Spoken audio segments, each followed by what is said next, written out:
नमस्कार, आदाब, Sat Shri Akal and welcome to magnet brains, India's best online learning platform, जहां आपको मिलता है किंडरगार्टन से लेकर 12th तक का सारा education absolutely free of cost. आप हमारे सारे लेक्चर्स, सारे वीडियो, सारे सेशन देख सकते हैं हमारे यूट्यूब चैनल से या फिर हमारी ऐप से या फिर हमारी वेबसाइट से।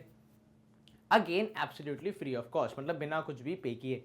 तो कितने भी सेशंस को कितनी भी बार देखिए, कितने भी दिनों तक देखिए, मैग्नेट ब्रेन्स को दुआएं दीजिए और अपने जीवन में सक्सेसफुल हो जाइए। ठीक है, चलिए, ये जो आप ठीक मेरे पीछे देख रहे हैं, ये आपके जीवन के सबसे बड़े दुखों में से एक हो सकता है। ठीक है, परंतु यदि आप इससे दोस्ती कर लेंगे और अगर आप इसके सारे दांव पे समझ जाएंगे तो ये आपके जीवन में सबसे बड़ा दोस्त भी बन सकता है। सबसे ज्यादा स्कोरिंग चैप्टर हो जाता है, सबसे ज्यादा स्कोरिंग पोर्शन हो जाता है पूरे ज्योमेट्री सेक्शन का, ट्राइंगल से संबंधित, जिसमें एक तो है आपका सिमिलैरिटी वाला चैप्टर जो अपन पहले ही निपटा चुके हैं। दूसरा है अपना ये ट्रिग्नोमेट्री चैप्टर जिसको हम निपटाने का प्रयास कर रहे हैं।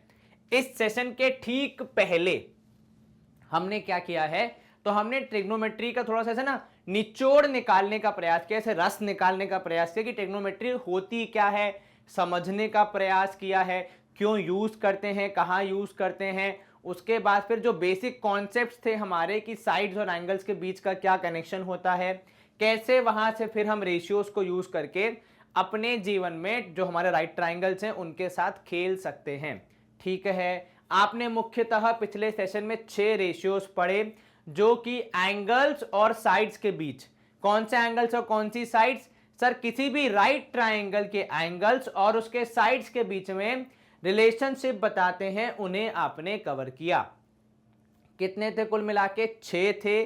तो 6 अगर आपने सीख लिए तो आपकी बल्ले बल्ले है, पर अगर आपने नहीं सीखे हैं तो सीख जाएंगे, फिर बल्ले बल्ले कर लेना। तो जीवन में दुख की कोई बात ही नहीं है कि नहीं? काफी सारा ज्ञान मैंने दे दिया है। अगर आपको थोड़ा सा भी पसंद आया हो तो नीचे एक देखो लाल रंग का लाइक बटन है, वो दबा दो ताकि हमें थोड़ा सा एनर्जी मिल जाएगी। ठीक है, तो प्लांट्स के लिए क्लोरोफिल, हमारे लिए ये लाइक का बटन एक ही काम करता है कि हमें जिंदगी देता है। चलिए आगे बढ़ते हैं हम लोग। आज हम क्या फोकस करेंगे, तो आज हम फोकस करेंगे चैप्टर 8 की जो पहली एक्सरसाइज है 8.1, जिसके कॉन्सेप्ट्स हमने पिछले सेशन में कवर कर लिए हैं, उन्हें सॉल्व करने का प्रयास करेंगे।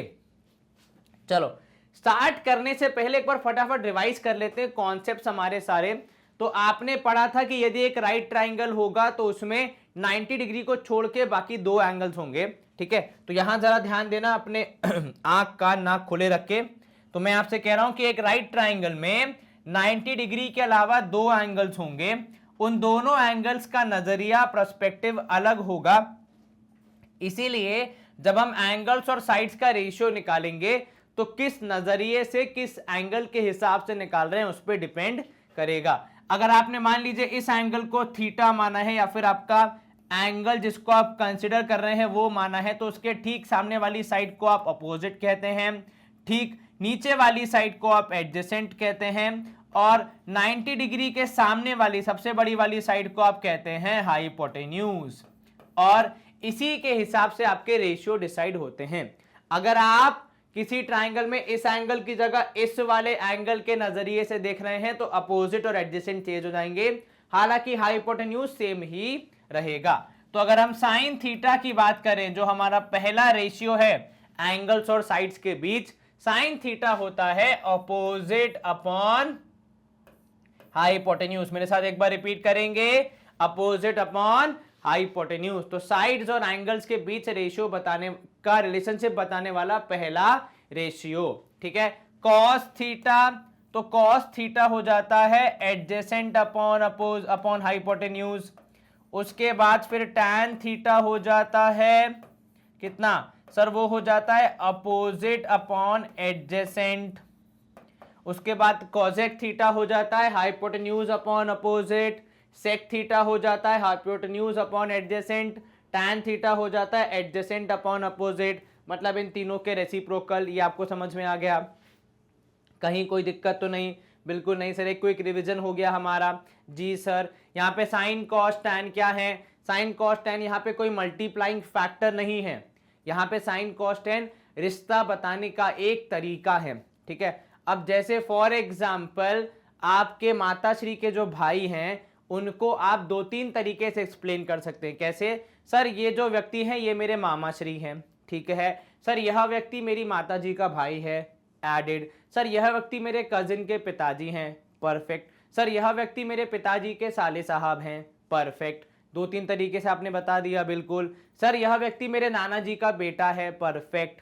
तो ये सारे तरीके एक ही व्यक्ति को बताने के हैं, लेकिन तरीका अलग अलग होगा।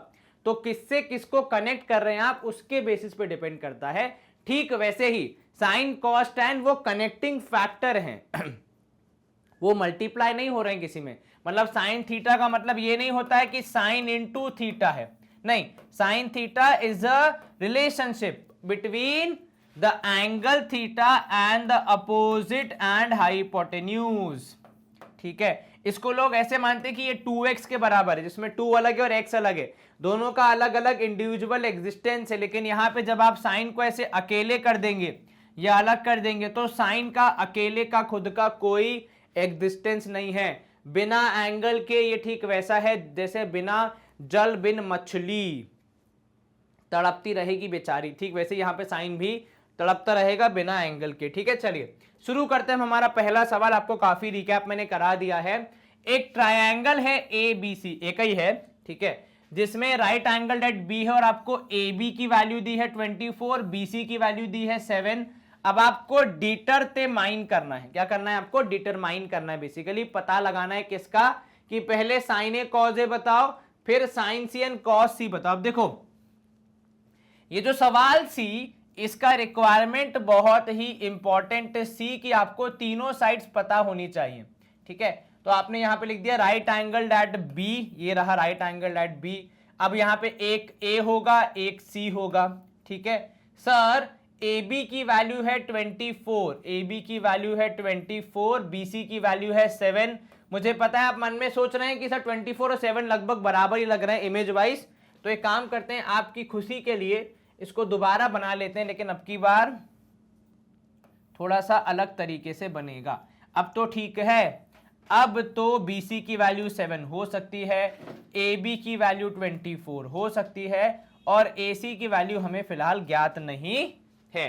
कोई भी रेशियो निकालने के लिए ट्राइंगल की तीनों साइड्स का पता होना अत्यंत ही महत्वपूर्ण ते आवश्यक है। तो अब हम क्या करेंगे, हम ट्राइंगल ABC में राइट एंगल होने का जो सबसे प्रथम नियम है या सबसे प्रथम सुविधा है उसका उपयोग करेंगे।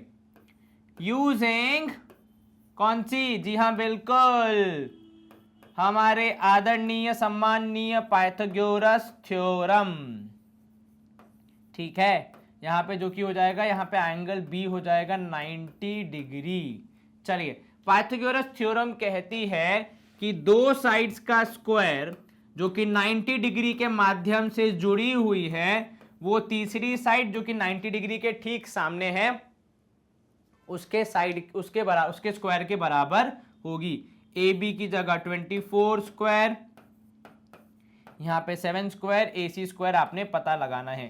AB स्क्वायर होता है जितना मुझे ध्यान है 576 प्लस ये होता है 49, मतलब हो जाएगा 7 का स्क्वायर और ये हो गया AC स्क्वायर। इन दोनों को जब आप ऐड करेंगे आपको मिलेगा 625 is equal to AC square, जहां पे AC हो जाएगा root of 625 which is equal to 25, ठीक है। तो इतनी मेहनत और जद्दोजहद के बाद आपको AC की वैल्यू मिल रही है 25। तो उसको मैं अलग कलर से यहां पे लिख रहा हूं कि ये हमने पता लगाया। तो ये जनाब है हाइपोटेन्यूज, ठीक है, ये तो फिक्स ही है। अब बचेगा, देखो अब सवाल के हिसाब से होगा। पहले वाले में साइन ए कॉज ए पूछ रहा है, मतलब आपको ए के नजरिए से बताना है, तो आपकी अपोजिट और हाइपोटेन्यूज अलग हो जाएगी। फिर जब आप साइन सी एंड कॉस सी बताएंगे तब आपकी अपोजिट और वो एडजेसेंट अलग हो जाएगी, ठीक है। पाइथागोरस थ्योरम आपने सॉल्व कर ली, इसको मैं इरेज कर दूं क्योंकि अब मुझे रेशियोज पे ध्यान देना है। तो अब मैं आ जा रहा हूं सबसे पहले रेशियो पे, ठीक है, जहां पे मुझे साइन ए और कॉस ए की चर्चा करनी है। तो उसके लिए पहले मुझे पता होना चाहिए कि अपोजिट कौन है, एडजेसेंट कौन है और हाइपोटेन्यूज कौन है। तो यहां पे लिख रहा हूं इन ट्राइंगल ABC, एक चीज तो ये पक्का है कि एंगल B इज 90 डिग्री। दूसरा आपने लिख दिया कि angle A is equal to theta. अब एंगल A को थीटा लिखने का मतलब है बेसिकली आप इशारा कर रहे हैं जगत को कि भैया हमने एंगल ए के हिसाब से चीजों को मार्क करना है। तो ये अपोजिट, ये जनाब एडजेसेंट और वो जनाब होगा हाइपोटेन्यूज। ठीक है, चलिए तो अब यहां पे आप निकालेंगे साइन ए। साइन ए का फॉर्मूला होता है अपोजिट अपॉन हाइपोटेन्यूज। अब आप वैल्यू रखेंगे तो sine A would be, opposite की जगह आ जाएगा 7, हाइपोटेन्यूज की जगह, अपोजिट की जगह पहले साइड का नाम लिख दो BC अपॉन AC। तो साइन ए हो जाएगा, BC की वैल्यू है 7, AC की वैल्यू है 25। ठीक है, चलिए इसी का दूर का रिश्तेदार या और पास का पड़ोसी है कॉज ए। ठीक है, तो कॉज ए वुड बी, क्योंकि हमारा सेम ही क्वेश्चन है, इसी के अंडर हो जाएगा, इसी के साथ हो जाएगा, तो आप यहां पर लिख रहे हैं कि it would be adjacent upon hypotenuse. तो यहां पे हो जाएगा कॉज ए, अब नाम लिखो, एडजेसेंट कौन है यहाँ पे, ए बी है, हाइपोटेन्यूज कौन है यहाँ पे, ए सी है। वैल्यू सब रखने की देरी है, तो cos A would be equal to 24 upon 25। ठीक है, कहीं कोई दिक्कत तो नहीं? बिल्कुल नहीं सर, आपने साइन ए और कॉज ए दोनों निकाल दिया और आपका पहला पार्ट हो गया समाप्त। साइन ए आया 7/25, कॉज ए आया 24/25।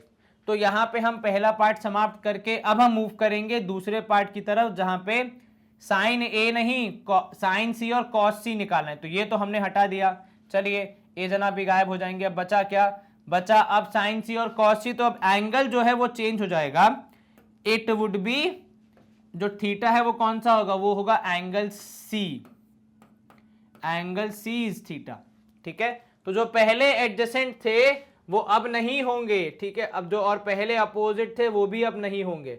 ठीक है, तो ये आप अपोजिट हटा देंगे, एडजेसेंट हटा देंगे, हाँ हाइपोटेन्यूज तो वही रहेगी। तो एंगल सी के हिसाब से अपोजिट है 24 वाली साइड और एडजेसेंट हो जाएगी 7 वाली साइड।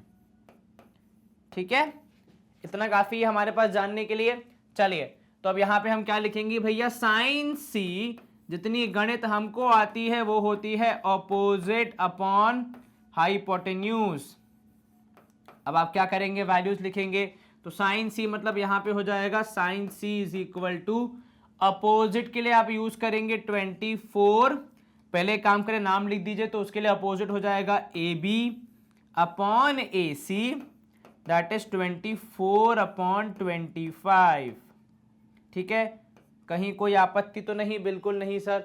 दूसरी तरफ आपके पास है यहाँ पे कॉस सी, तो कॉस सी हो जाएगा एडजेसेंट अपॉन अपोजिट के रूप, एडजेसेंट अपॉन हाइपोटेन्यूज के रूप में, माफ कीजिएगा। ठीक है, कॉस सी मतलब यहां पे बताओ भैया, सो रहे हो का? सर कॉस सी हो जाएगा BC अपॉन AC। बहुत बढ़िया, कॉस सी की वैल्यू आएगी, फिर BC की जगह लिखोगे 7 और AC की जगह लिखोगे कितना, 25। तो 2 और 5 जोड़ के 7, तो 7 से 7 कैंसिल हो जाएगा। क्या सर कौन सी मैथ सिखा रहे हो, 2 और 5 यहाँ पे कहाँ जुड़ेगा, ये तो 2 डिजिट नंबर है, कुछ भी जोड़ रहे हो। सॉरी गलती हो गई, मजाक कर रही था, दिल पे मत लो। 7/25 कॉस सी आ गया, ये जनाब आ गया 24/25।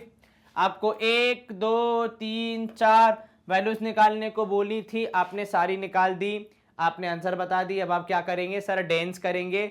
डेंस बिल्कुल कीजिएगा, लेकिन एक्सरसाइज खत्म होने के बाद। चलिए स्क्रीन हो जाएगी क्लियर, ये सवाल सॉल्व हो गया।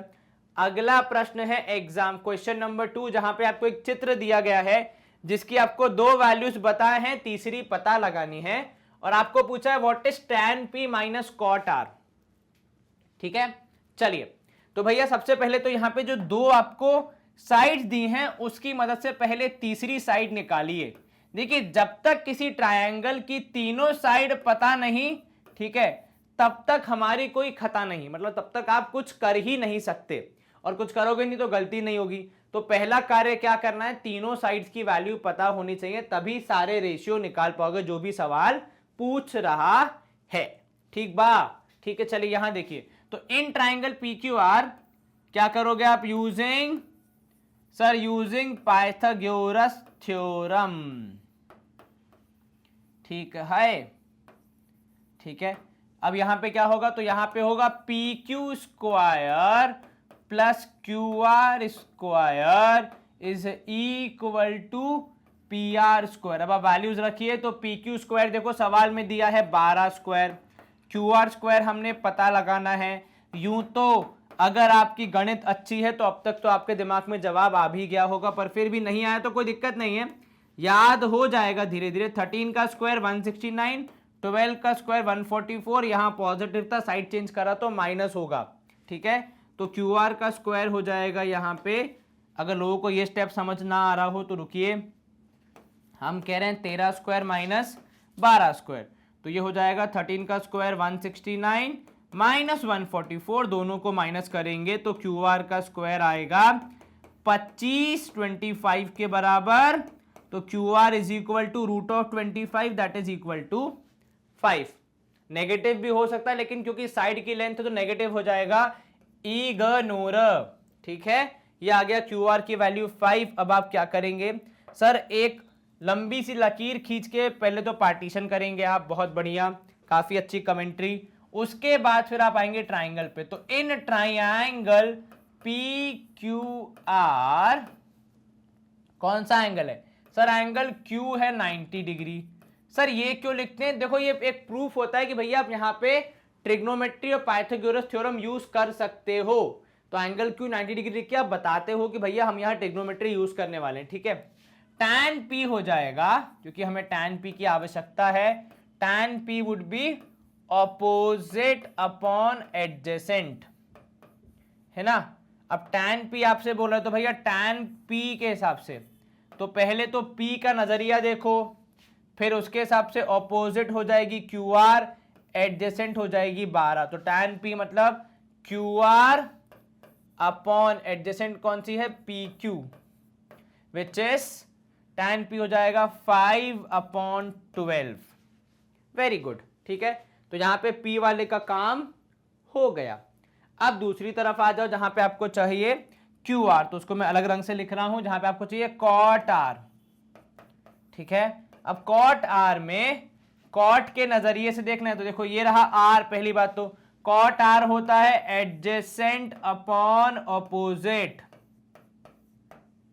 तो एडजेसेंट हो जाएगा यहां पे 5, अपोजिट हो जाएगा 12, ठीक है। आप अगर नाम लिखना चाहें तो पहले नाम लिख लें, तो नाम हो जाएगा यहां पे एडजेसेंट के लिए QR, ठीक है, और यहां पे हो जाएगा इन जनाब के लिए PQ, कैंसिल करेंगे तो 5/12। अब जितना गणित मैं समझता हूं, जब मैं tan R और tan P और cot R को माइनस करूंगा, tan P minus cot R करने का जब प्रयास होगा, तो वो हो जाएगा 5/12 में से 5/12 minus, which is equal to 0। हो गया सॉल्व। बहुत बड़ा क्वेश्चन तो नहीं था ये, हमने क्या किया, इसको बड़ी ही आसानी से सॉल्व कर दिया बिना कुछ खास दिक्कत के। चलिए अब हम क्या करेंगे सर, यहाँ पे एक ही ऑप्शन है हमारे पास, वो है स्क्रीन क्लियर करने का, उसके बाद कुछ खास आप कर नहीं सकते, क्या यहाँ कुछ पूरी थोड़ी करोगे सर। क्वेश्चन 3 हमसे बोल रहा है कि साइन ए की वैल्यू है 3/4, बस इतना बता के छोड़ दिए हो, आपको कॉज ए और tan ए निकालना है। चलो ठीक है, कोई दिक्कत नहीं है।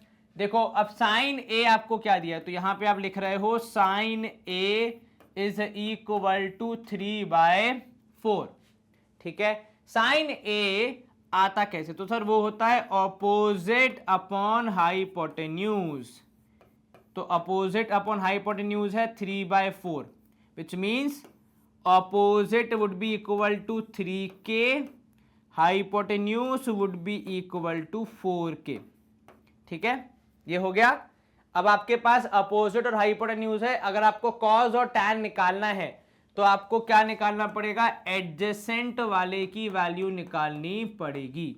और वो हम कैसे निकालेंगे, वो हम निकालेंगे यूजिंग पाइथागोरस थ्योरम। हालांकि सवाल ज्योमेट्री का है, तो चित्र अगर आप बना देंगे तो आपके लिए काफी लाभदायक होगा। और यहाँ पे यही कहते समय मैं खुद चित्र नहीं बना रहा हूँ, लेकिन बनाना तो चाहिए। तो ये 3, ये 4 और ये जो भी होगा वो, तो ये 3 है, ये 4 है, यहाँ पे A है। अब A के साथ तो B और C ही जाते हैं, तो ये रहा एंगल A, सामने वाला 3K लिख दो और इसको लिख दो 4k। चलिए क्या करोगे आप, यूजिंग, जी हाँ बिल्कुल ठीक, हर सवाल में आपका एक ही साथी पाइथागोरस थ्योरम, लगभग हर सवाल में एक आध बार तो लग ही जाता है मिनिमम, कभी कभी अगर आपका चांस अच्छा हो तो 2 बार भी लग जाएगा। चलो तो आपने यही पढ़ा है कि अपोजिट का स्क्वायर प्लस एडजेसेंट का स्क्वायर ऐसे कह लीजिए, या फिर आप बेस का स्क्वायर प्लस परपेंडिकुलर का स्क्वायर कह लीजिए। कहने के तरीके अलग, पर लेकिन बात तो वही है कि भैया ये रेशियो सही है ना। वाह वाह वाह सर, क्या शेर सुना है। चलो अपोजिट का हो जाएगा 3k का होल स्क्वायर, एडजेसेंट का अभी कुछ अता ते पता नहीं है, ठीक है। हाइपोटेन्यूज आपने रखना है 4k का स्क्वायर। चलिए तो यहां पे एडजेसेंट निकालने के लिए आपको बाकी दोनों को माइनस करना पड़ेगा। तो आप कह रहे हैं कि आप 4k स्क्वायर में से 3k स्क्वायर माइनस करेंगे, ब्रैकेट के अंदर है 3k स्क्वायर, क्योंकि दोनों का होगा। अगर ऐसे लिखोगे तो कई बार 3 का स्क्वायर भूल जाता है इंसान, ठीक बा। तो एडजेसेंट स्क्वायर हो जाएगा 16k square minus 9k square which is equal to 7k square. कितना, 7, 16 में से 9 गया तो कितना बचेगा सर, 7 बचेगा। तो अगर आप यहाँ पे एडजेसेंट की वैल्यू निकालने के लिए प्रयास कर रहे हैं तो आपका जवाब आएगा कितना सर, ये आएगा k एडजेसेंट का स्क्वायर आया, सबसे पहले 7k स्क्वायर के बराबर। अब हमें केवल एडजेसेंट चाहिए तो हम स्क्वायर रूट को वहां भेजेंगे, जिसमें से k स्क्वायर का तो बाहर आना पॉसिबल है, 7 का आना बाहर पॉसिबल नहीं है। तो ए बी की वैल्यू आएगी इतनी मेहनत करने के बाद रूट ऑफ 7। अब अगर कोई आपसे कॉज है या टैन है पूछे तो फिर आपके लिए बहुत ही आसान, मतलब ऐसा आसान इतना आसान हो जाएगा कि बिल्कुल मजा ही आ जाएगा। चलो तो कॉज ए मेरे बेटे, कॉज ए आपने निकालना है which is adjacent upon hypotenuse. Adjacent है रूट 7, हाइपोटेन्यूज है 4, तो रूट 7/4। tan ए हो जाएगा दोनों का division which is opposite upon adjacent, जो कि हो जाएगा कितना सर, 3/√7। वाह कहीं कोई दिक्कत, कोई दुख, कोई दर्द, तकलीफ सवाल में आपके जीवन में है तो उसका मुझे बहुत खेद है, पर उस पर हम चर्चा भी यहाँ तो नहीं कर सकते। हाँ कभी अपन मिलेंगे तो कर लेंगे, वो कोई दिक्कत नहीं। पर हाँ पढ़ाई में अगर कोई दुख दर्द तकलीफ है तो फिर उसका निवारण पहले करें, बाकी सारे दुर्दर्द थोड़ा सा इंतजार कर सकते हैं मेरे हिसाब से, ठीक है। चलिए तो ये हो गया आपका साइन कॉस टैन सब आपने कर दिया, तीनों निकाल दिए रेशियो। क्या करोगे अब आप, सर स्क्रीन की सफाई कर लेते हैं और अगले प्रश्न की चढ़ाई कर लेते हैं। बिल्कुल ठीक, अगला प्रश्न सॉल्व करेंगे जहां बोल रहा है 15 cot a is equal to 8। अब अगर आपने इसको पहली बार सवाल को देखा होगा तो आपके मन में थोड़ा सा भय का माहौल होता है, क्योंकि ऐसा वैल्यू आपने कभी देखा नहीं है। तो 15 cot a is equal to 8। अब इंसान के दिमाग में पहली चीज क्या आती है कि सर आमतौर पे हमने जितने सवाल देखे वहां अब तक तो रेशियो मिला, ये पहला सवाल है जहां रेशियो है ही नहीं। परंतु अगर मैं इसका एक स्टेप और लिख दूं तो आप राम प्यारी की कसम इतना तेज दौड़ के सवाल को सॉल्व करेंगे कि भैया धन्नो जो थी ना उसको भी हरा दोगे, शोले वाली, ठीक बा। तो देखिए आप जैसे ही मैंने लिखा cot a और ये हो गया 8/15, क्या आपके मन में थोड़ी बहुत खुशी की लहर आई? बिल्कुल आई सर। कहने का क्या तात्पर्य था कि भैया रेशियो डायरेक्टली नहीं दिया गया है, छुपा हुआ है, ठीक है। तो जो 15 था जो इस तरफ मल्टीप्लीकेशन में था उसको साइड चेंज करके उस तरफ भेज दिए तो उसका निपटारा हो गया। अब जो cot a है वो होता है एडजेसेंट अपॉन ऑपोजिट के रूप में, ठीक है। तो ये हो गया 8/15 का रेशियो। तो जैसे पिछले सवाल में आपको 2 चीजें मिली थी, तीसरी निकालनी थी, ठीक वैसा ही यहां पे भी होगा। तो अपोजिट वुड बी 15k।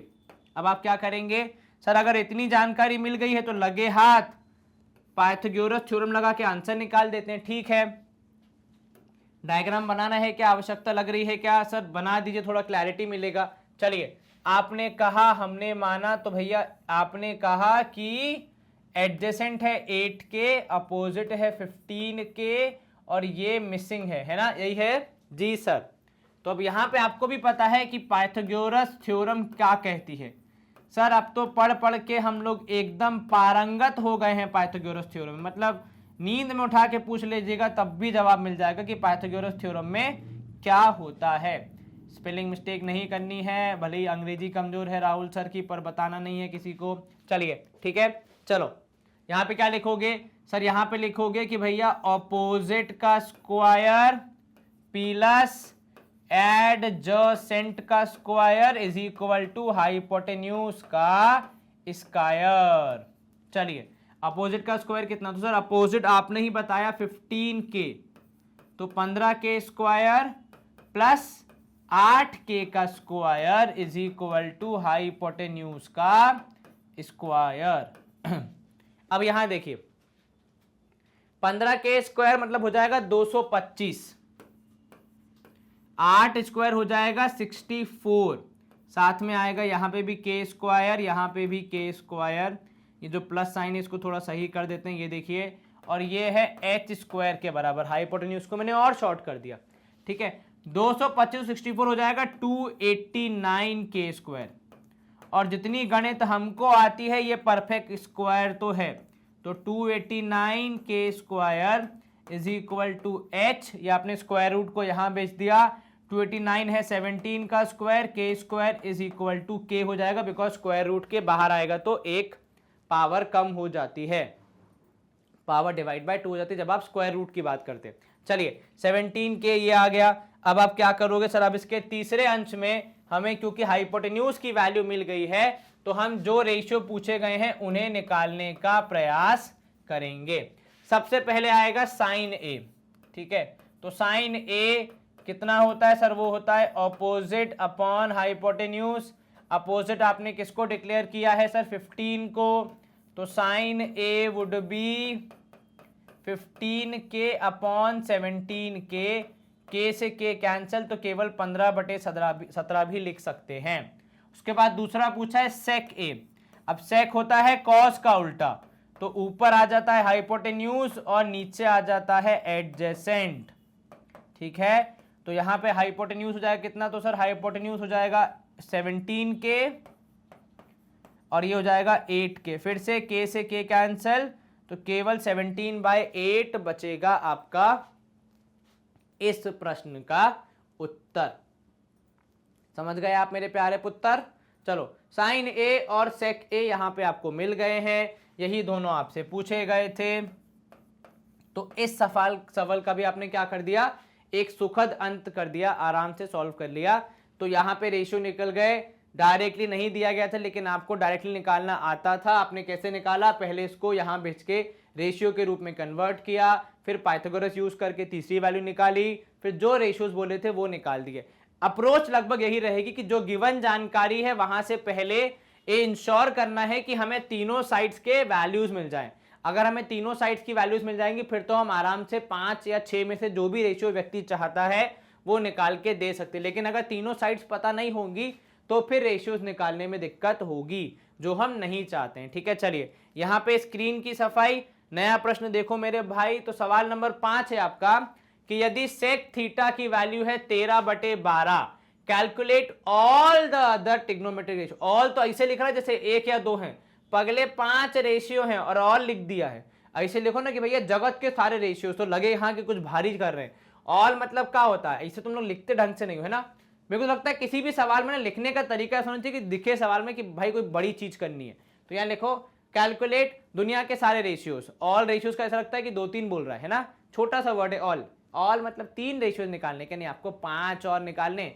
सेक दिया है कहां तक पहुंचना है, साइन कॉस टैन कोसेक सब निकालना है, ठीक है, और कॉट भी निकालना। निकाल लेंगे क्या, हाँ सर अब तक तो हम इसमें बिल्कुल प्रो वाले प्रो हो गए, आराम से निकाल लेंगे। चलिए शुरू करते हैं इस सवाल को। देखो दिया है आपको सेक थीटा।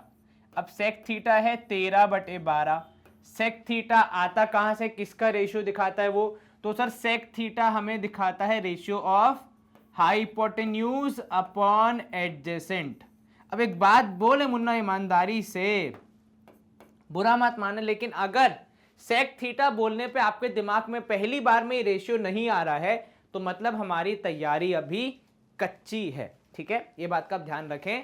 ट्रिग्नोमेट्री अगर आपको एकदम पारंगत होना है तो ये रेशियो तो आपको मुंह जबानी याद होने चाहिए। कोई बोले सेक थीटा, आप बोलो हाइपोटेन्यूज बाय एडजेसेंट, कोई बोले साइन थीटा, आप बोलो अपोजिट अपॉन हाइपोटेन्यूज। तो ये ऐसे तक गोली जैसे चलना चाहिए, कहा धाएं धाएं धाएं धाएं, जो रेशियो बोला आपने हमने तुरंत जवाब दे दिया, ठीक है। इतनी तैयारी तो मुन्ना करनी पड़ेगी, वरना तो फिर थोड़ी सी है ना दिक्कत वाली बात है। चलिए, अगर हम इस रेशियो को सत्य मान लें तो हाइपोटेन्यूज हो जाएगा 13k के बराबर, एडजेसेंट हो जाएगा 12k के बराबर। अब आप में से कुछ को मुंह जबानी याद होगा कि इसमें अपोजिट की वैल्यू क्या आएगी, 13, 12 और एक तीसरा नंबर जो कि ट्रिपलेट फॉर्म करते हैं, आपको वो याद होंगे, ऐसी मेरी आशा है, ठीक है। परंतु एग्जाम में हम ये नहीं कर सकते कि भैया ये तो हमें याद है तो लिख दिया, सॉल्व करके हमें पूरा यहां पे एक्सप्रेस करना पड़ेगा। क्या करोगे, यूजिंग पाइथागोरस थ्योरम।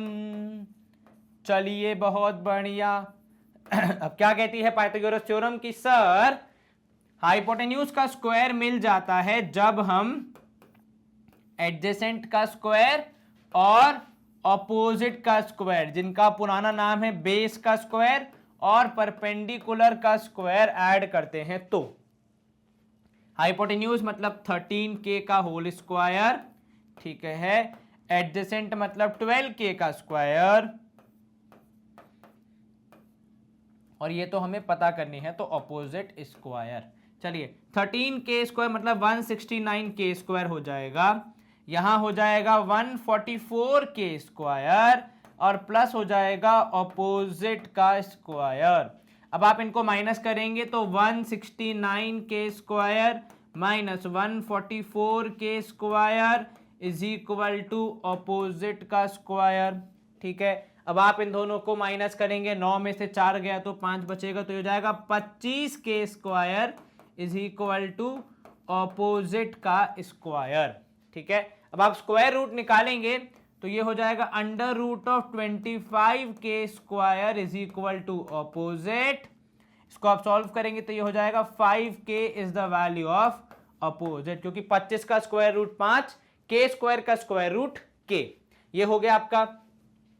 अब इसके बाद क्या बचा सर, इसके बाद अब बाकी सारे रेशियो बचे जो हमें निकालने। चलिए मैं एक बार के लिए अपने दिल की तसल्ली के लिए सारी वैल्यूज ऊपर लिख देता हूं। कौन कौन सी, कि सर ऑपोजिट है 5k, ठीक है, एडजेसेंट है 12k, और जो तीसरा वाला हाइपोटेन्यूज है HYP जिसे हम लिख सकते हैं वो है 13k।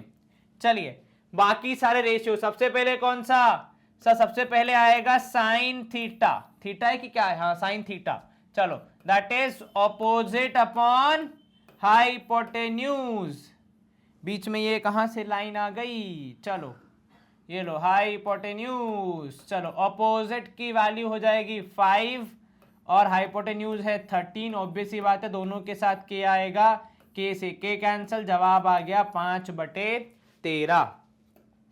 चलिए इसके बाद दूसरा क्या होगा सर, दूसरा होगा cos theta which would be adjacent upon hypotenuse, ठीक है। वैसे अकेले कॉस थीटा अगर निकालना होता तो हम सेक से भी निकाल लेते, परंतु हम यहाँ पे पूरा सॉल्व कर रहे हैं तो इसलिए लिख ही देते हैं लगे हाथ कि वो है 12/13। सर लेकिन केवल सेक होता तो हम उससे कॉस कैसे निकालते हैं डायरेक्टली, तो प्रभु आपको मैं फिर से याद दिला दूं कि सेक और कॉज एक दूसरे के बहुत करीबी रिश्तेदार हैं लेकिन कट्टर दुश्मन है, मतलब ऑपोजिट हैं। तो जो सेक थीटा होता है उसकी वैल्यू कॉस थीटा का रेसिप्रोकल होती है, देखो वहां दिख भी रहा है, ठीक है। चलो इसके बाद आप निकालेंगे टैन थीटा, टैन थीटा होता है ऑपोजिट अपॉन एडजेसेंट, या फिर एक और formula sine theta upon cos theta, 5k upon 12k cancel होके 5/12। कोई दिक्कत बिल्कुल नहीं सर। इसके बाद हम निकालेंगे कोजेक थीटा, तो कोजेक थीटा हो जाएगा हमारा कितना, hypotenuse upon opposite which is sine theta का रेसिप्रोकल। तो हाइपोटेन्यूज की वैल्यू है 13k अपोजिट की वैल्यू 5k, से k कैंसल, जवाब 13/5। ठीक है, कॉजेक के पास एक बच गया जिसका नाम है सेक, आपको पहले से दिया हुआ था, बचा फिर कॉट थीटा। कॉट थीटा हो जाएगा एडजेसेंट अपॉन अपोजिट। देखिए जनाब, अगर आपको रेशियोज याद नहीं है तो मेरा आपसे फिर से अनुरोध है, कृपया रेशियोज को याद करने के लिए प्रयास करें। ठीक है, बिल्कुल भी नहीं छोड़ना है कि अरे सर कर लेंगे यार, कौन देख रहा है यार, ऐसे नहीं होता है ना मेरे दोस्त। जिंदगी में थोड़ा बहुत तो कष्ट उठाना पड़ेगा। चलो, कॉट थीटा आ गया 12/5। आपने ए ऑल अदर बोले थे, एक दिया हुआ था, बाकी 5 हमने निकाल दिए, लेकिन बाकी 5 हमने ऐसे ही रैंडमली नहीं निकाले, उसके पहले हमने यहाँ पे मेहनत करके पाइथागोरस थ्योरम यूज करके फिर आंसर बताए हैं। ठीक है, 5 रेशियो 5 जवाब पाइथागोरस थ्योरम यूज करके निकाले गए। उसके पहले जो गिवन जानकारी थी वहां से हमने जो इंपॉर्टेंट चीजें थी उन्हें अलग किया, फिर यूज किया। इजी सवाल, उससे भी इजी जवाब, स्क्रीन हो जाएगी क्लियर। अगला प्रश्न है प्रश्न क्रमांक 6, विच इज अगर एंगल ए और एंगल बी क्या है, एक्यूट एंगल्स हैं, such that cos A equal to cos B है, then show that angle A is equal to angle B। तो ऐसा एक ट्राइंगल है। ठीक है, बेसिकली यहां पे आपका जो इमेजिनेशन वाला गेम है वो स्ट्रांग होना चाहिए कि इमेजिन करना है आपने एक ट्राइंगल जिसमें एंगल A और B दोनों ही एक्यूट है। तो जो बचा एंगल C वो है 90 डिग्री। उसके बाद दिया है आपको कि cos A और cos B आपस में बराबर हैं। ठीक है, फिर से cos से cos कैंसिल नहीं करना है और यहां पे क्या लिखोगे, show angle A equal to angle B। अगर आपने पिछला सेशन देखा है, ठीक है, तो वहां पे हमने एक सवाल किया था जहां पे sine Q was equal to sine B। ठीक है, यहां पे वो वाला लॉजिक नहीं लगेगा, मतलब वो तो बहुत लंबा सवाल था, बहुत समय ले रहा था, पर ये आसान सवाल है, इसमें इतनी मेहनत नहीं लगने वाली है, मैं आपको ऑनेस्टली बता रहा हूं। ठीक है, चलिए यहां पे आपकी मेहनत शुरू होगी सबसे पहले इन ट्राइंगल ABC से। ठीक है, जिसमें आप एंगल C को मानेंगे 90 डिग्री। ठीक है, अब जो दो चीजें हमें बराबर दी हैं पहले उनकी चर्चा करते हैं। तो cos A होगा क्या सर, cos A होगा एडजेसेंट अपॉन हाइपोटेन्यूज। अब जो cos है, cos A जो है उसके लिए कौन एडजेसेंट है, कौन हाइपोटेन्यूज है, तो सर यदि हम A के नजरिए से देखें तो ये है आपकी ऑपोजिट, दैट इज BC। तो एडजेसेंट हो जाएगी AC अपॉन AB। ठीक है, ये क्लियर है भाई, ये ऑपोजिट है तो ये वाली क्या हो जाएगी, एडजेसेंट, वो तो हाइपोटेन्यूज फिक्स ही है। इसके साथ साथ जो दूसरी तरफ है दैट इज cos B। ठीक है, उसके लिए भी देखो नियम तो सेम है, एडजेसेंट अपॉन अपोजिट, लेकिन हाँ उसके लिए कौन एडजेसेंट है और कौन अपोजिट, ये थोड़ी सी क्या कहते हैं उसको, रिसर्च का या फिर यहाँ पे देखने वाली बात है।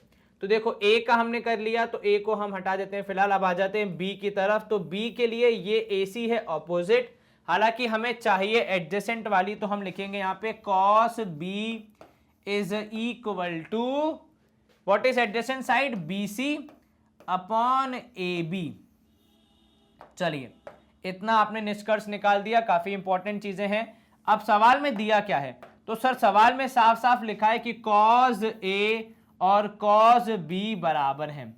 अब इन दोनों का तो हम कुछ कर नहीं सकते। आपके मन में अगर उमड़ गुमड़ के विचार आ रहा है कि cos से cos कैंसिल कर दो सर, A और B बराबर हो जाएंगे, तो प्रभु ये जो काले रंग की कलम है ये मेरे हाथ से छूट जाएगी, मुझे चक्कर आ जाएंगे, मेरा BP हाई हो जाएगा अगर आप ऐसे cos से cos को कैंसिल कर देंगे। फिर से वो मल्टीप्लाइंग फैक्टर नहीं है, वो एक रेशियो बताने वाले फैक्टर्स हैं, तो उनको आप ऐसे कैंसिल नहीं कर सकते।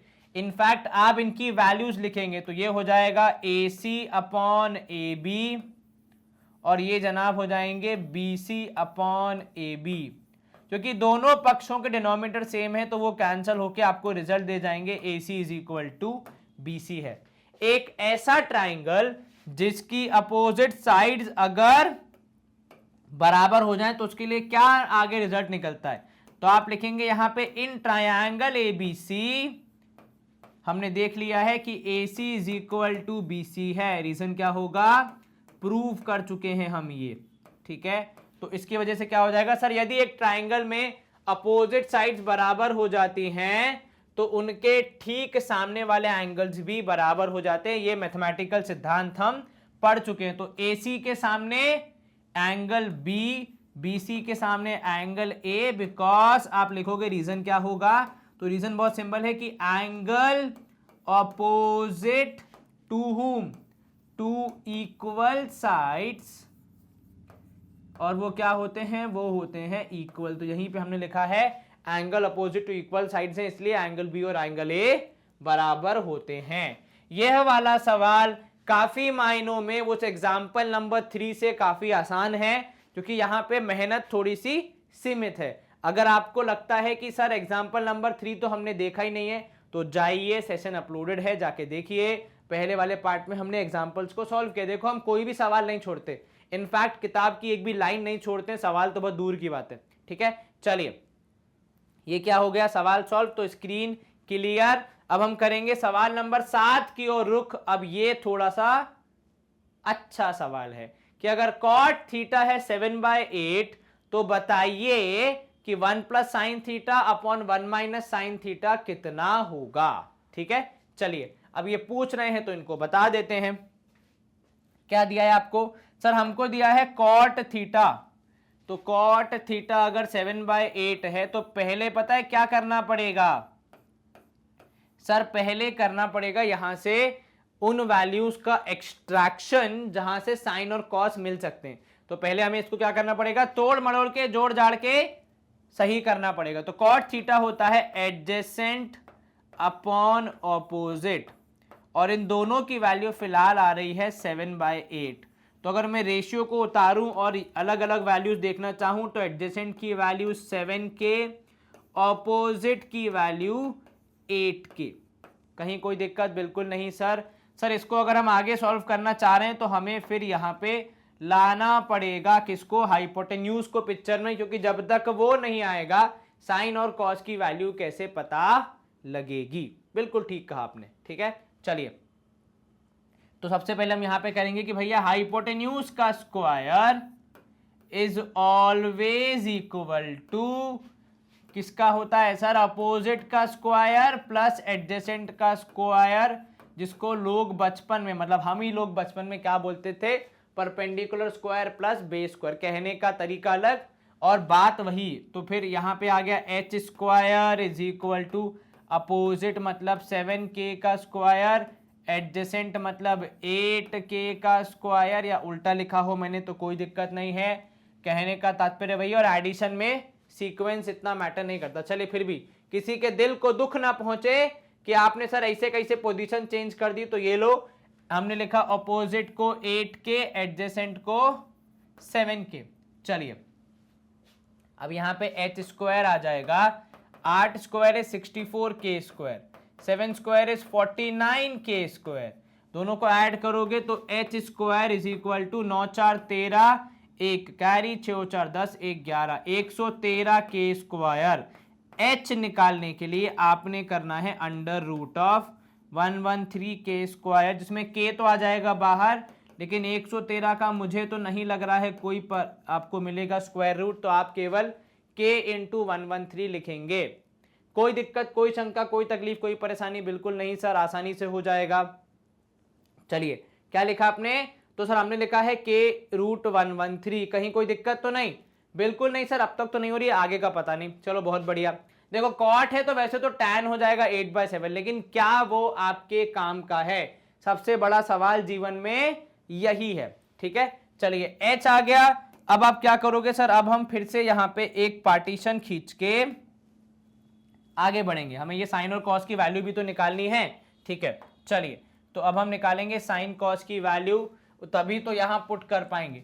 तो साइन थीटा हो जाएगा आपका कितना, सर साइन थीटा होता है अपोजिट अपॉन हाइपोटेन्यूज, तो साइन थीटा हो जाएगा अपोजिट अपॉन हाइपोटेन्यूज। में यहां पे जो सॉल्व करना है उसमें वैल्यू रखने से पहले एक बार अलग से लिख ले रहा हूं ताकि मुझसे कुछ गलती ना हो जाए। तो ये हो जाएगी 8K upon 113 root of 113K, solve होके 8 अपॉन रूट ऑफ 113, और साथ में cos theta would be equal to adjacent upon hypotenuse which is equal to 7k upon root of 113 के से के कैंसल 7 अपॉन रूट ऑफ 113। कोई दिक्कत? बिल्कुल नहीं सर। अब जो प्रूफ करना है फाइनली उसकी ओर रुख कर लेते हैं, क्योंकि वही तो हमें फाइनली हेल्प करेगा। चलो प्रूफ करना है कि 1 प्लस साइन थीटा और 1 माइनस साइन थीटा अपॉन नीचे है 1 plus cos theta 1 minus cos theta. चलिए, दिखने में बड़ा लग रहा है पर इतनी कोई दिक्कत नहीं आएगी, ऐसी मेरी उम्मीद है। बाकी तो उम्मीद पे दुनिया कायम है, लालू का समधी मुलायम है, ये शेर आपने सुना ही होगा। सर नहीं सुना दोबारा सुनाना। उम्मीद पे दुनिया कायम है, लालू का समधी मुलायम है। दोनों अच्छे नेता हैं, एक यूपी के एक बिहार के हैं, दोनों एक दूसरे के समधी हैं, इसलिए ऐसा कहा जाता है। इसमें कोई भी पॉलिटिकल टिप्पणी नहीं है, तो कृपया बुरा ना माने। हमने दोनों में से किसी को अच्छा बुरा नहीं कहा है, ना किसी और को अच्छा बुरा कहा है, एक जनरल बात कही है। ठीक है भैया, आजकल क्लैरिफाई करना जरूरी होता है। बिल्कुल ठीक कहे, ठीक है। तो चलो 1 प्लस साइन थीटा हो जाएगा यहां पे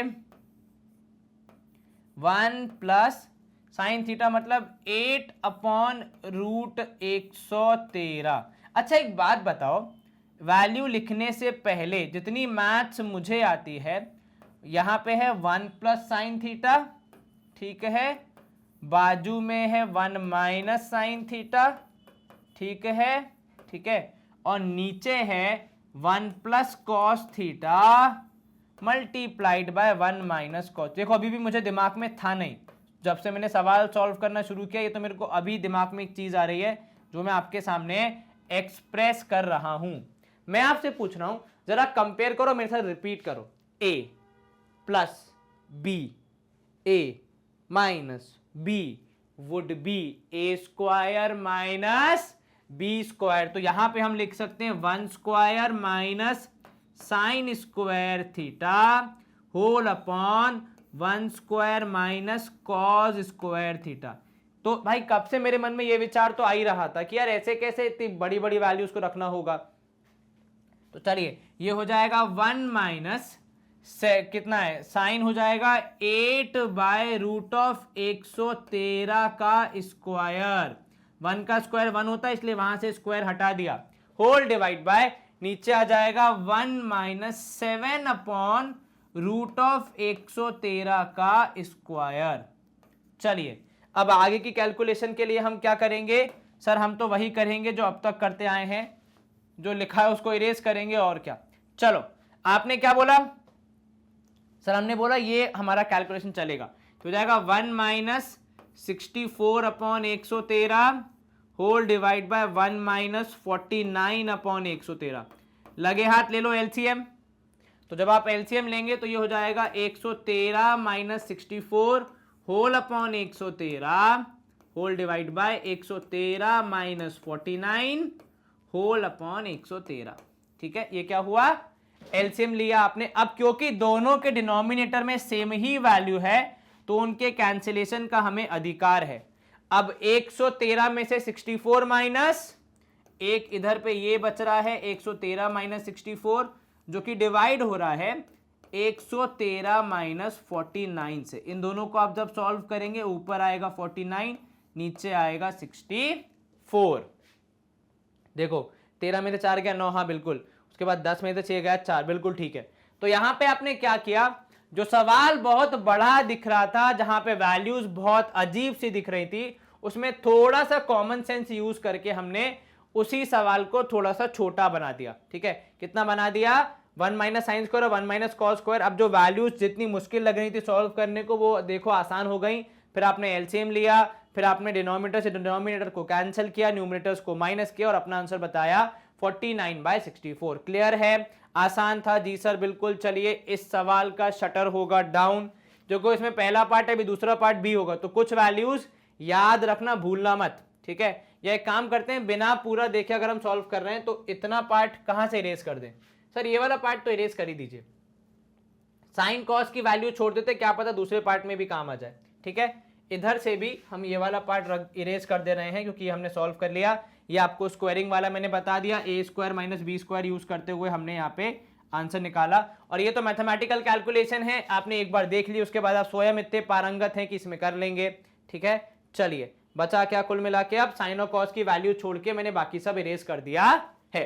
और वो क्यों किया? बिकॉज भाई मेरा सिंपल सा इंटेंशन है, क्या पता दूसरे पार्ट में वापस यूज करना हो। सेकेंड पार्ट है कॉट स्क्वायर, अरे लो सोचा था आधी निकली थी चीटी, कॉट स्क्वायर थीटा, इसी का स्क्वायर करना है, तो यहां पे हो जाएगा कॉट थीटा, पहली बात तो है 7/8, ठीक है। तो जब आप स्क्वायर करेंगे तो देखो कॉट स्क्वायर थीटा का तात्पर्य होता है कि आपको कॉट थीटा का स्क्वायर करना है, लिखने का तरीका है बेसिकली वो, तो 7/8 का होल स्क्वायर, तो ये हो जाएगा कितना tan, ये हो जाएगा कॉट स्क्वायर थीटा, tan तो आएगा ही नहीं पिक्चर में, तो 7/8 मतलब 49/64।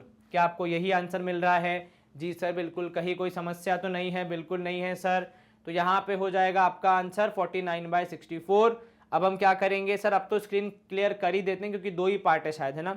बिल्कुल ठीक। तीसरा 8वां सवाल है, यहाँ पे देखिए कि 3 cot theta equals to 4, check whether 1 minus tan square a upon 1 plus tan square a is equal to cos square A minus sin square a. देखो कॉट दिया है तो आपको भी ये तीनों वैल्यू निकाल के फिर जज करना है। कॉट सर कहां दिया है? सर कॉट नहीं दिया है बेटा, दिया है। अब जरूर थोड़ी कि हर चीज अपने ओरिजिनल फॉर्म में ही दी होगी, यहां पे दिया है आपको 3 cot A is equal to 4। अगर आप यहां से रेशियो ढूंढने जाएंगे तो ये हो जाएगा cot A is equal to 4/3। मतलब सर cot ए होता है एडजेसेंट अपॉन अपोजिट, इनकी वैल्यू है 4/3।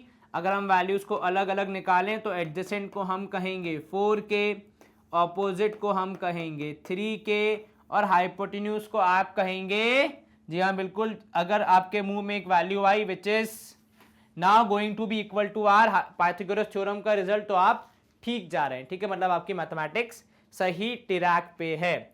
यहां पे क्या करोगे सर? यहां पे हम करेंगे यूज पाइथागोरस थ्योरम का, तो यूजिंग पाइथागोरस थ्योरम क्या मिलेगा सर? वैसे तो हम फल की कामना नहीं करते, लेकिन फिर भी यहां मिल जाए तो बढ़िया है, ज्यादा ज्ञान नहीं देना है ना, गुरुजी नहीं बनना है, हम है काफी है, तुम यहां पे ध्यान दो। तो देखो पाइथागोरस थ्योरम कहती है कि भैया हाइपोटेन्यूज का square is equal to opposite का स्क्वायर प्लस एडजेसेंट का स्क्वायर, वैल्यूज रखते जाओ। तो सर एच स्क्वायर तो पता ही करना है, हाइपोटेन्यूज का स्क्वायर वो as it is, opposite square मतलब 3k का होल स्क्वायर प्लस 4k का होल स्क्वायर, एच स्क्वायर हो जाएगा यहां पे 9k square plus 16k square, तो एच स्क्वायर हो जाएगा 25k स्क्वायर के बराबर। h would be square root of 25k square. अब ये तो देश के बच्चे बच्चे को पता है, 25 का स्क्वायर रूट होता है 5, k स्क्वायर का स्क्वायर रूट हो जाएगा k। चलिए फिर से एक बंटवारा कर लिया हमने यहाँ पे, क्योंकि हमारे पास इतनी बड़ी स्क्रीन है, कहाँ कहाँ कितना कितना यूज करेंगे। चलो अब आपको क्या क्या चाहिए? tan a चाहिए, cos a चाहिए, sin a चाहिए, ठीक है। तो देखो tan a निकालने का तरीका तो बहुत सिंपल है, tan a वुड बी कितना sir? tan a would be cot का उल्टा, tan a equals to 1 cot a। तो यहां पे मैं बिना कुछ लिखे सिर्फ इतना लिख रहा हूं कि tan a would be equal to 1 cot मतलब 4/3 का उल्टा मतलब 3/4। वेरीफाई करना हो तो यहां से कर सकते हैं, अपोजिट 3 एडजेसेंट 4, tan होता है अपोजिट अपॉन एडजेसेंट, तो 3/4 सही है। उसके बाद फिर आएंगे sin a की तरफ, तो sin a होता है अपोजिट अपॉन हाइपोटेन्यूज, ठीक है। sin a वुड बी कितना? तो ये हो जाएगा सर, वैल्यू अगर हम रखेंगे तो अपोजिट की वैल्यू 3k, हाइपोटेन्यूज की वैल्यू 5k, 3/5। चलिए उसके बाद फिर cos a would be adjacent upon hypotenuse which would be equal to 4k upon 5k, that is also equal to 4/5। अब इस सवाल को सॉल्व करने का जो ट्रिक है वो कुछ ऐसा है जनाब कि आपको दो पोर्शन में करना पड़ेगा, एक आपको करना पड़ेगा LHS, दूसरा आपके हाथ में होगा RHS। तो LHS जो है हमारा वो है 1 minus tan square a upon 1 plus tan square a। तो आप क्या करोगे? आप करोगे यहां पे वैल्यूज को सब्स्टिट्यूट। अब 1 माइनस tan स्क्वायर ए मतलब यहाँ पे हो जाएगा 1 माइनस tan स्क्वायर ए, तो 3/4 का होल स्क्वायर है ना, whole divide by 1 plus tan square, तो हो जाएगा 1 प्लस 3/4 का होल स्क्वायर। अब आप इसको सॉल्व करेंगे मैथमेटिकली तो आपको क्या मिलेगा सर, एलसीएम लेंगे तो यहाँ पे होगा, पहले स्क्वायर करेंगे तो 1 माइनस 9/16 अपॉन 1 प्लस 9/16, ले लो एलसीएम, देखो क्या मिलता है। तो यहीं पे हम जगह बनाते हुए सॉल्व कर रहे हैं, खैर ऊपर भी जगह है वहां से भी यूज कर सकते हैं। चलो तो यहाँ पे हो जाएगा एलसीएम लेने के बाद 16 में से 9 गया, होल डिवाइड बाय 16, और फिर पूरा डिवाइडेड बाय 16 में 9 जोड़ दिया और फिर होल डिवाइड बाय 16।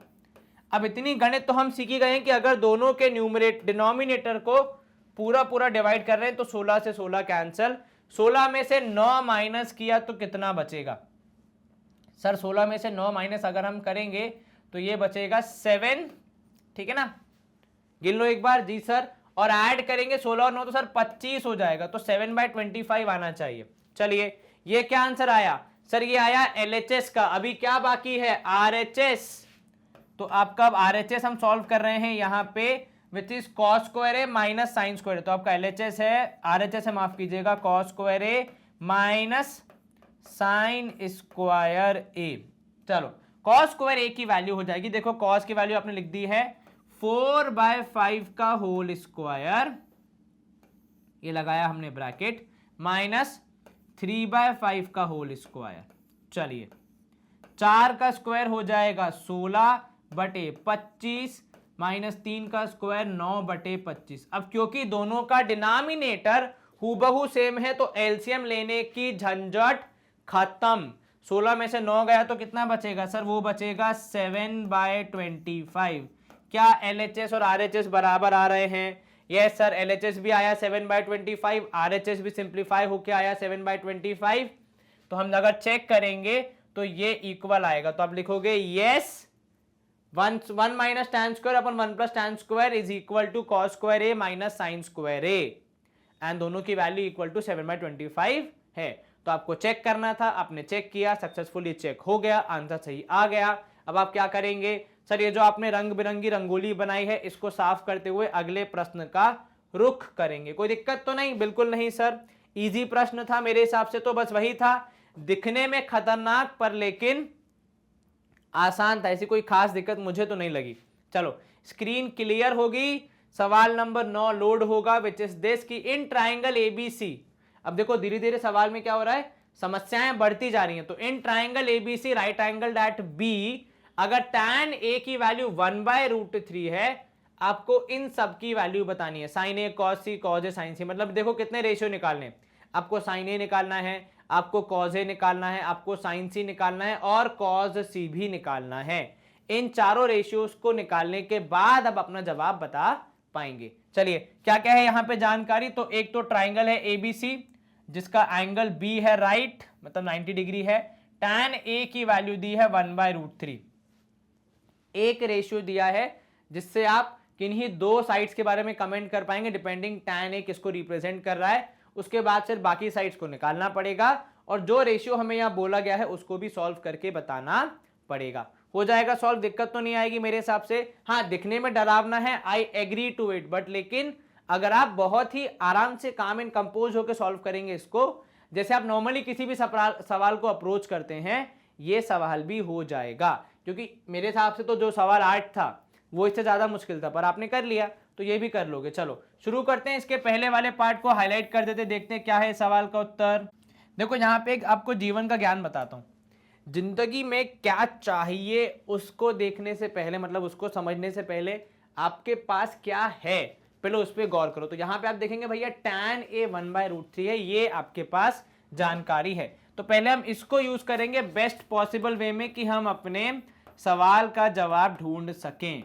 तो 1/√3 है tan a की वैल्यू, जिसका मतलब है tan a जो कि हमें हमेशा किसके बारे में बताता है, अपोजिट अपॉन एडजेसेंट के बारे में बताता है।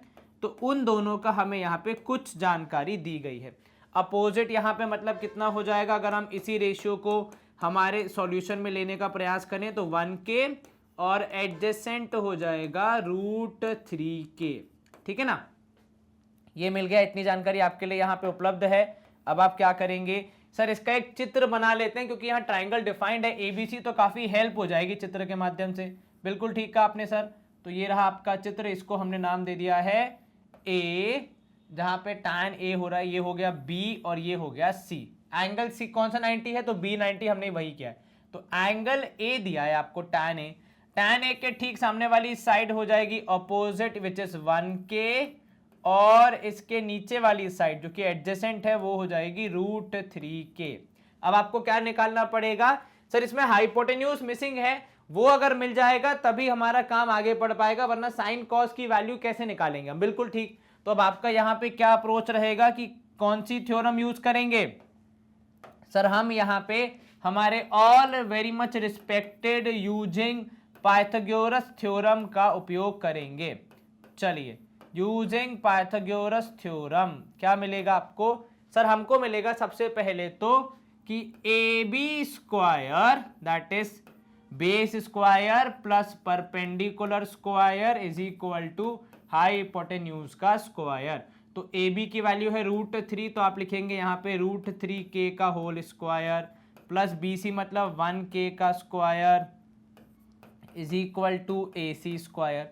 √3 का स्क्वायर हो जाएगा 3K स्क्वायर, 1 का स्क्वायर 1K स्क्वायर, या फिर केवल कुछ लोग इसको K स्क्वायर के रूप में भी लिख सकते हैं, 1 ना लिख के, is equal to AC square. जोड़ के हो जाएगा 4K square which is equal to AC square.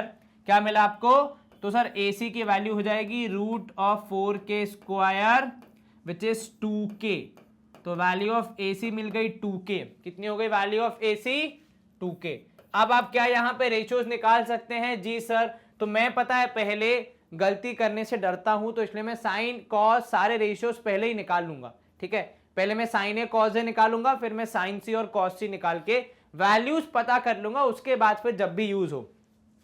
चलिए, तो यहां पे अब आप क्या करेंगे, आप यहां पे मेंशन करेंगे इन ट्राइंगल ABC, ठीक है, जिसमें एंगल B है 90 डिग्री, साइन ए, अर्थात साइन ए क्या होता है, साइन ए होता है अपोजिट अपॉन हाइपोटेन्यूज। तो साइन ए के लिए जो अपोजिट है वो वाली वैल्यू, और जो हाइपोटेन्यूज है वो, तो साइन ए के लिए अपोजिट है 1K, ठीक है, और नीचे आ जाएगा 2K, K से K कैंसिल, कुल मिला के जवाब हो गया 1/2।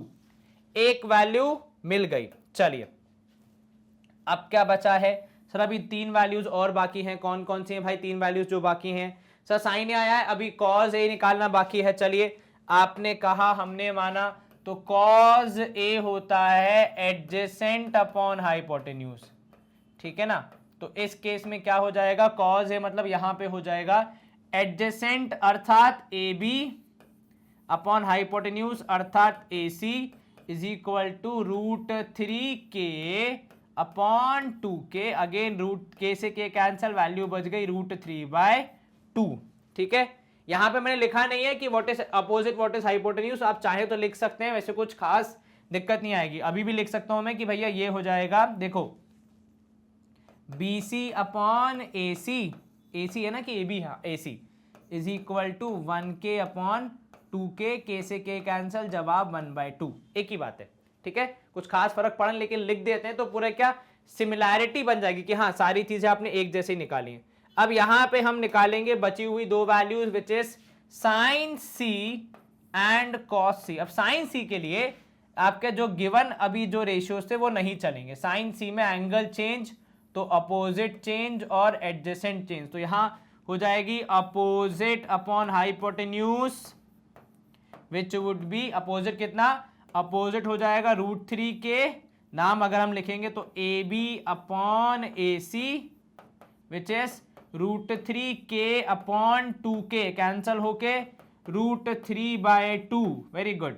दूसरी तरफ क्या है, cos C बोला है ना, एक और चीज है ना, तो cos C हो जाएगा adjacent upon hypotenuse is equal two adjacent हो जाएगा BC अपॉन यहां हो जाएगा AC which is 1K upon 2K, तो बेटा 1/2। अब मैं क्या करूंगा, अब क्योंकि मुझे सॉल्व करने के लिए जगह चाहिए, तो मैं सारी वैल्यूज को एक बार ऊपर लिख लेता हूं, ठीक है। तो मुझे मिला है sine A is equal to 1/2, cos A is equal to कितना, √3/2। ठीक है, ये 2 लिख दी मैंने। इसके बाद मैं लिख रहा हूं sine C is equal to √3/2, angle change हो गया तो नजरिया चेंज, और cos C is equal to 1/2। यही चारों वैल्यूज थी जी सर। अब मैं बाकी चीजों को इरेज करके अपने सवाल को सॉल्व करने की ओर आगे बढ़ेंगे। हम देखते हैं हमारे दोनों पार्ट्स हैं। चलिए इसको भी इरेज कर देते हैं। ये हमारे अब किसी काम का नहीं है क्योंकि हमने इसको लिख लिया होगा अब तक तो, मेरे हिसाब से, है कि नहीं। चलो ये जो वैल्यूज निकाली थी वो भी मैं इरेज कर रहा हूँ, एकदम बढ़िया खाली मैदान हो जाए, केवल ऊपर की वैल्यूज बचेगी और डायग्राम बचेगा, ताकि हमें सॉल्व करने के लिए बढ़िया जगह मिल जाए एकदम। ओहो हो, 2 BHK फ्लैट जितनी जगह मिल जाएगी। चलो ये ठीक है, कोई दिक्कत तो नहीं। चलो वैल्यूज मैंने ऊपर लिख दी हैं ताकि रेफरेंस हो सके, कैसे निकाला था वो आप पहले ही सीख चुके हैं। अब आ जाते हैं यहाँ पे साइन ए और कॉस सी के ऊपर। साइन ए कॉस सी कितना हो जाएगा, तो सर फर्स्ट वाले के लिए मैं लिख रहा हूं साइन ए की जगह 1/2 इंटू कॉस सी की जगह 1/2, फिर plus cos A that is √3/2 into sine C that is √3/2। Values केवल रखनी थी, हमने रख दी। ये हो गया 1/4 प्लस √3 इंटू 3 इज 3, 2 2 4। मल्टीप्लाई होता है तो चीजें हो जाती हैं मल्टीप्लाई और गुणा, पर जब ऐड होता है तो एलसीएम एक ही रहता है। 4 4 का एलसीएम 4, 1 + 3 हो जाएगा 4/4, तो आपका जवाब होगा 1। तो sine A cos C plus cos A sine C would be equal to 1। क्या आपको ये समझ में आ गया? जी सर, कहीं कोई दिक्कत तो नहीं, बस वैल्यूज रखी और आंसर निकाला। चलिए आसान था ये वाला पार्ट। अगर हमें ऊपर वैल्यूज हम नहीं लिखते तो शायद कंफ्यूज हो जाते, पर अब तो कंफ्यूज नहीं हुए। दूसरे पार्ट पे आ जाते हैं। अब इसको हम हटा देते हैं। दूसरा पार्ट है हमारा ये वाला। अब हम इस पे आ जाते हैं। देखो बाकी पूरी जो मेहनत हमने की है वो तो वही चलेगी। तो वो जो वैल्यूज निकली हैं पहले पार्ट के लिए, दूसरे पार्ट में वो चेंज तो नहीं होने वाली है ना, तो दोबारा निकालने की कोई आवश्यकता है नहीं। केवल दूसरे पार्ट में वैल्यूज रख के और आंसर निकालेंगे। कॉज ए √3/2, ठीक है, into cos C 1/2 minus sine A that is 1/2 into sine C that is √3/2। एक मिनट रुको, कॉज ए √3/2 सही है, कॉज सी 1/2 सही है, उसके बाद ये भी सही है। चलिए साइन सी आ गया यहाँ पे। अब √3 इंटू 1 हो जाएगा √3, 2 2 हो जाएगा 4, माइनस √1 इंटू √3 वुड बी √3, 2 2 4, दोनों को माइनस करेंगे, उत्तर 0। ठीक है, कहीं कोई दिक्कत तो नहीं? बिल्कुल नहीं सर, इनका उत्तर आया 0, पहले वाले का आया था 1। चलिए ये इक्वल टू 1 था और ये पूरा सॉल्व होके इक्वल टू हो गए 0। कोई दिक्कत नहीं है, क्या फर्क पड़ता है, हमें तो आंसर निकालना, तो कोई दुखी होने वाली बात थोड़ी हमारे लिए। चलिए स्क्रीन क्लियर, प्रश्न क्रमांक 9 समाप्त। प्रश्न क्रमांक 10, in triangle PQR right angle at Q PQ plus PR is equal to 20, PR plus QR, और PQ दिया है 5। अब बताइए आपको साइन P, कॉज P और टैन P निकालना है। देखो अब यहां पे क्या दिया है, एक राइट ट्राइंगल दिया है PQR, तो पहले उसका निर्माण कर लेते हैं डायग्राम का भैया, कहीं कुछ गड़बड़ ना हो जाए। तो यहां पे हो जाएगा P right angle at Q, ये हो गया R। आप लिखना चाहें तो R यहां पे कर सकते हैं, P यहां पे कर सकते हैं, कोई दिक्कत नहीं है। मैं थोड़ा सा इसको और बेहतर तरीके से बनाऊं ताकि वैल्यूज मुझे थोड़ी सही दिखें। और तो ये हो गया आपका PQ, ये बेहतर है, ये थोड़ा क्या रियलिस्टिक लगेगा। PQR जहां पे Q है 90 डिग्री और PQ की वैल्यू है 5, और साथ में आपको दिया है PR plus QR is equal to 25। ठीक है, अब यहां देखो, इन ट्रायंगल PQR हम क्या कह रहे हैं, हम यहां पे इंपॉर्टेंट चीज बोल रहे हैं कि लेट आपने बोला कि QR be X, ठीक है, तो अब आपने क्या बोला कि QR का नाम रख देते हैं X। अब इसी सवाल के स्टेटमेंट में दिया है, देखो गिवन में कि PR, तो यहां पे लिखा है कि वी नो दैट, या फिर ऐसा लिख दो, नाउ लिख दो, बेहतर है, ये अच्छी इंग्लिश है। नाउ एक वर्ड में काम हो गया, PR plus QR is equal to 25। ये कहां से आया, तो ब्रैकेट में क्या लिखोगे, ये गिवन है, ठीक है, कुछ हम घर से नहीं लाए। P R as it is, ध्यान देना भैया, सो नहीं जान रहे, तो क्यू आर आ जाएगा x और ये हो जाएगा 25। तो यहां से पी आर क्या मिलेगा, पी आर मिलेगा 25 माइनस एक्स, कहो हाँ या ना, यस सर। तो यहां से पी आर की वैल्यू मिली आपको 25 माइनस एक्स। अब ये हमारी हेल्प कैसे करेगा, तो सर ये सारी चीजें यदि हम एक बहुत ही फेमस मैथमेटिशियन के ज्ञान के हिसाब से यूज करेंगे तो हमें हेल्प करेगा। वो फेमस मैथमेटिशियन क्या बोलता है कि उसकी थ्योरम यूज करो, किसकी, कौन सी थ्योरम, जी हाँ, इनकी थ्योरम, क्योंकि इनकी थ्योरम में लगभग हर सवाल का जवाब है, स्पेशली ट्रिग्नोमेट्री में तो है ही। चलो, यूजिंग पाइथागोरस थ्योरम जो कहती है कि परपेंडिकुलर स्क्वायर प्लस बेस का square is equal to hypotenuse का स्क्वायर। जो पता है उसकी वैल्यू रखो, जो अननोन है लेकिन कुछ नाम दिया है उसकी वैल्यू रखो, और जो नहीं पता है उसकी भी वैल्यू रखो। 25 माइनस एक्स का होल स्क्वायर। चलिए, 5 का स्क्वायर 25, एक्स का स्क्वायर एक्स स्क्वायर, ये जनाब हो जाएंगे 625 विच इज 25 का स्क्वायर प्लस एक्स स्क्वायर, मतलब a square plus b square minus 2ab, 50 हो जाएगा 25 दूनी, ठीक है। चलो, क्योंकि दोनों पक्षों के पास एक्स स्क्वायर है तो मुझे उनको काटने की आजादी मिल जाती है, एडिशन में था इसीलिए, ठीक है। अब ये जो 25 है ये भी कहीं ना कहीं जाएगा, 50 भी कहीं ना कहीं जाएगा, तो 50x को मैं इस तरफ भेज रहा हूं, 25 को भेज रहा हूं उस तरफ, कुछ इस प्रकार। सॉल्व करोगे तो 50x आएगा 600 के बराबर, x को जब आप निकालोगे तो हो जाएगा 600 बटे 50, ये तो डिवीजन आपको आता है, शून्य से शून्य कैंसिल, 60 बटे 50 मतलब 12। अगर आप यहां पे लिखना चाहें या दिखाना चाहें तो शून्य से शून्य कैंसिल, 12 5 जा 60। अगर x की वैल्यू 12 आई है मतलब आप कह रहे हैं कि Q R is equal to 12 आया है, ठीक है। क्या मैं इसकी मदद से पी आर निकाल सकता हूं, तो आप यहां पे निकालोगे, देयरफॉर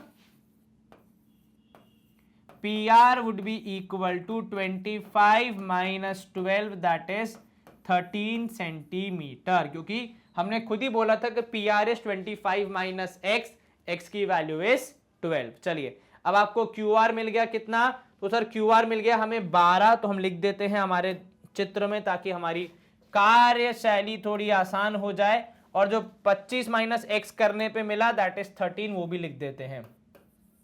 चेक कर लो, 12 और 13 जोड़ के आता भी है 25, ठीक है। चलिए, अब निकालना क्या क्या है उस पे आ जाते। सर सबसे पहले तो हमें यहां पे साइन पी निकालना है, ठीक है, साइन पी। तो in triangle P Q R, ठीक है, एंगल क्यू को रखा है आपने 90 के बराबर, और पूरी जो वैल्यूज हैं वो पी को थीटा मान के हो रही है, मतलब P is the angle of entire story. तो ये हो गया अपोजिट, ये जनाब होगा एडजेसेंट, और ये तो हाइपोटेन्यूज है ही, अपोजिट एडजेसेंट हाइपोटेन्यूज। तो हाउ, हा ए ओ, हाउ। जीवन में जब कुछ भी दिक्कत नहीं हो, जैसे कोई होता है ना, कभी कभी कोई इंसान बोलता है कि अरे यार तुमने ये काम ठीक नहीं किया, ठीक है, मतलब भले ही तुम्हें पता है तुमने सही काम किया, लेकिन सामने वाला इंसान जबरदस्ती अपनी राय देता है, तो अब क्या बोलते हो मन में, हाउ, जाने दो। वैसे यहां पे हाउ मिल गया, मतलब हो गया काम, ठीक है। चलो, एंगल P है आपका 90, यहां पे थीटा, तो मतलब आप निकालेंगे sine P which would be equal to opposite upon hypotenuse. तो अपोजिट के लिए यूज होगा 12, जिसका नाम है QR, अपॉन हाइपोटेन्यूज है PR, तो वैल्यू हो जाएगी 12 बटे 13। ओके, नेक्स्ट हो जाएगा cos P which would be adjacent upon hypotenuse, ठीक है।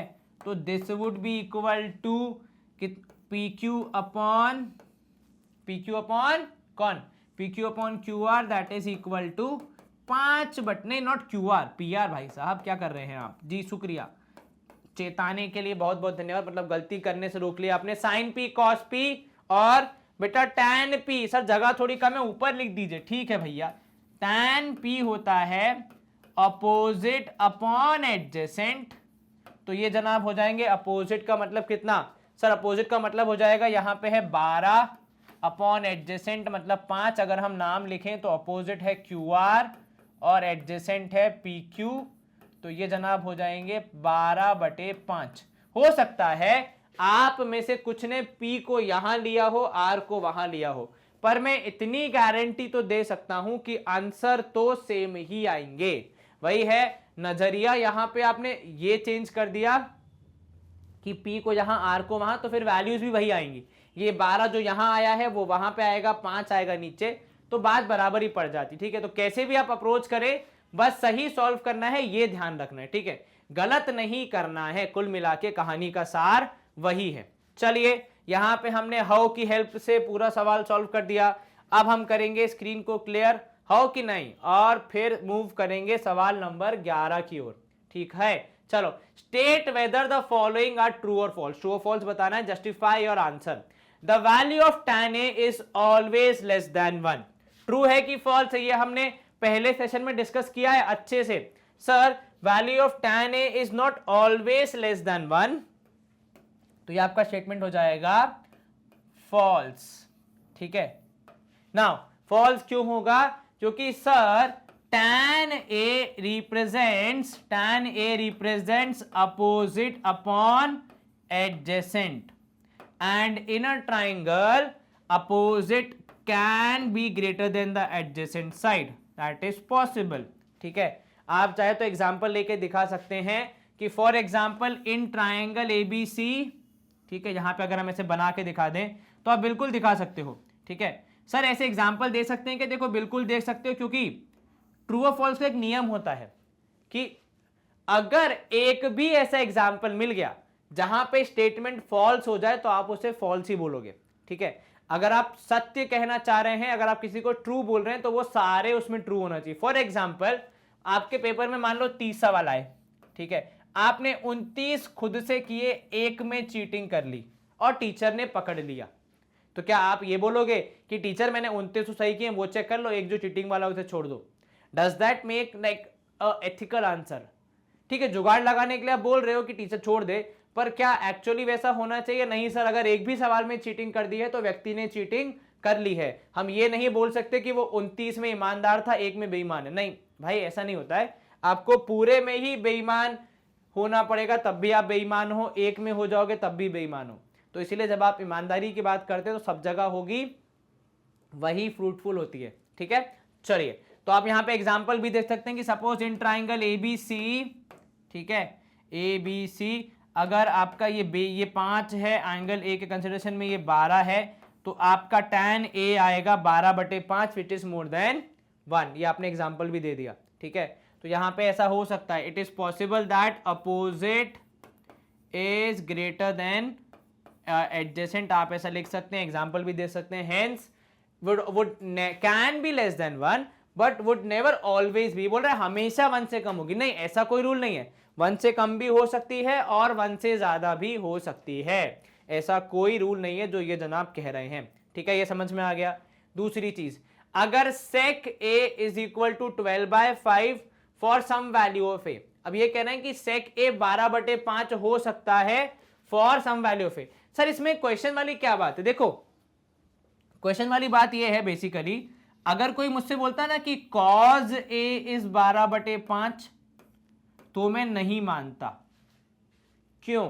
क्योंकि सर cos A होता है एडजेसेंट अपॉन हाइपोटेन्यूज, मतलब आप कह रहे हैं कि एडजेसेंट की वैल्यू ज्यादा है, हाइपोटेन्यूज की वैल्यू कम है। ठीक है, आप ये कह रहे हैं, अगर आप कह रहे हैं कि cos A है 12/5, अब ये तो असंभव है क्योंकि ट्राइंगल में hypotenuse is opposite to the biggest angle. Adjacent बड़ी है, हाइपोटेन्यूज छोटी है, मतलब एडजेसेंट बड़ी है, मतलब एडजेसेंट के सामने वाला एंगल बड़ा है, और हाइपोटेन्यूज के सामने वाला एंगल छोटा है। मतलब एक ट्राइंगल में एक एंगल 90 के बराबर है, दूसरा 90 से बड़ा है, वो तो जोड़ के ही दोनों 180 से ऊपर हो जाएंगे। अभी तीसरा एंगल तो जोड़ा ही नहीं है, तो ये होना असंभव है। इसीलिए व्यक्ति को कंफ्यूज करने के लिए यहां पे sec A/12/5 लिखा है, तो ये स्टेटमेंट ट्रू हो जाएगा। ये तो पॉसिबल है क्योंकि इसमें हाइपोटेन्यूज इज 12 एंड वो क्या एडजेसेंट इज 5, तो आप यहाँ पे लिखोगे in this case HYP is equal to 12, adjacent is 5, आप लिखोगे फिर कि hypotenuse is greater than adjacent which is always the case, hence sec A 12/5 is possible and true. ठीक है, कोई दिक्कत तो नहीं, मैंने आपको समझा दिया दोनों। ठीक है, कैसे लिखना है वो भी मैंने आपको समझा दिया कि हाँ sec A 12/5 हो सकता है। ठीक है, अगर मैंने ये भी बता दिया कि अगर गलती से sec A की जगह cos A आ जाता तो स्टेटमेंट का रिजल्ट क्या होता, तब वो फॉल्स हो जाता, क्योंकि तब आप कहते कि भैया ऐसे कैसे एडजेसेंट हाइपोटेन्यूज से ज्यादा हो गया, वो तो बराबर भी नहीं हो सकता, ज्यादा तो बहुत दूर की बात है। चलिए आगे बढ़े। तीसरा है cos A is an abbreviation used for cosecant of angle A। पहले सेशन में हमने डिस्कस किया था, कोसिकेंट में ही देख लो नाम क्या है, कोसिकेंट, तो ये हो जाता है कोजेक A। तो आप क्या लिखोगे कि cos A स्टेटमेंट पहली बात तो क्या है, फॉल्स है, वैसे है पूरा थ्योरी स्टेटमेंट पर फॉल्स है। क्या लिखोगे आप लिखोगे कि भैया कोसाइन ऑफ A का एब्रीविएशन है, तो आप लिखोगे cos A is the abbreviation used for cosine of A and cosec A is the abbreviation used for cosecant of angle A, hence the statement is completely false, क्योंकि वो गलत matching कर रहा है, किसी को किसी और से मैच कर रहा है, which is completely wrong। चलिए अगला है यहाँ पे fourth, cot A is a product of cot NA। ये तो मैं चिल्ला चिल्ला के थक गया हूं, यहाँ पे इन दोनों को मल्टीप्लीकेशन नहीं बताया गया है भैया, ये रेशियो है और ये रेशियो डिफाइन करने वाली एक स्टेटमेंट है, तो आप क्या कहोगे कि नहीं, this is false, cot A is not a product of cot and A. They are not multiplying factors.